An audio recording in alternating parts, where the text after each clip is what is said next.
కేంద్రంలో ఉన్నటువంటి మతోన్మాద మూకల బీజేపీ ఆర్ఎస్ఎస్ ప్రభుత్వం ఇటీవల కొంతమంది ప్రముఖులకు పద్మశ్రీ అవార్డు ఇచ్చేటువంటి విషయంలో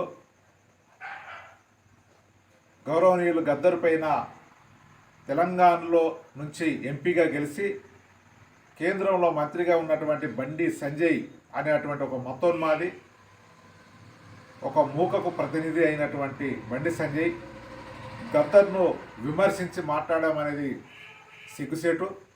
వెంటనే తన విమర్శలను విరమించుకొని తెలంగాణ ప్రజలకు క్షమాపణ చెప్పాలని సిపిఎంగా డిమాండ్ చేస్తున్నాం. మీ మతోన్మాద ఎజెండా తెలంగాణ ప్రాంతంలో మంచిర్యాల జిల్లాలో కొనసాగదని చెప్పి సందర్భంగా తెలియజేస్తున్నాం.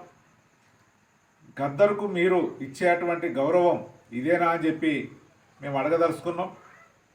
మీ పద్ధతి మానుకోవాలని చెప్పి సందర్భంగా డిమాండ్ చేస్తున్నాం.